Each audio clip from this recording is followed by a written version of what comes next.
I'm Stefano Galastri.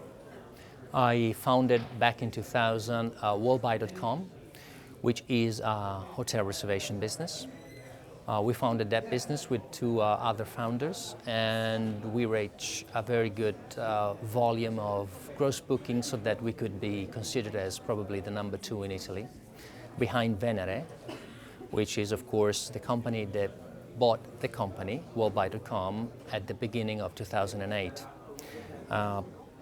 Immediately afterwards, Venere became Expedia owned, and of course, with these two moves, my company, the company that I founded, is now part of the Expedia groups.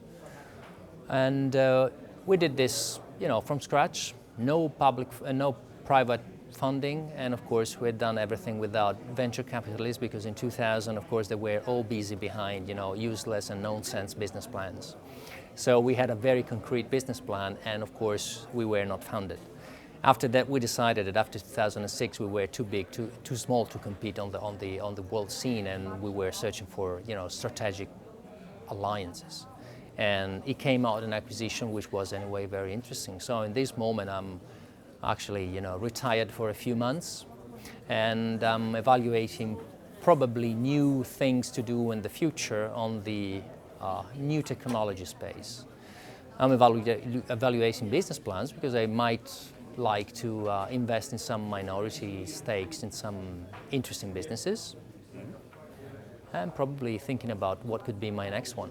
The interesting part that I was developing, one of the latest projects that I was developing at wallbuy.com, which was of course very interesting for the whole Expedia group, was a mobile reservations system, because it was the only one in that moment that was allowing you to conduct a reservation from the beginning to the end without stopping at the usual call a toll-free number.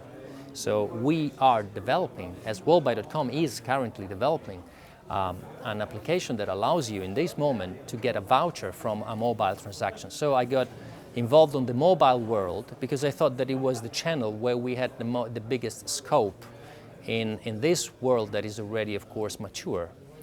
And it's a problem that it doesn't come from the crisis that we are seeing in these months. It comes from an inevitable trend that gets to a maturity, and then of course we have to find some new channels. One of the most interesting is the mobile one, because of course, despite of the carriers, despite of the big players that are not investing too much money on that new channel, and especially because now they're cutting costs on new innovative projects, which is of course a little bit short-sighted from my point of view, it's a very good ground for possibilities in the future. As Winston Churchill used to say, the optimists see an opportunity in every threat, and the pessimists see a threat in every opportunity, which is, kind of what's happening now. This is a threat, a crisis, where you can find a lot of interesting opportunities.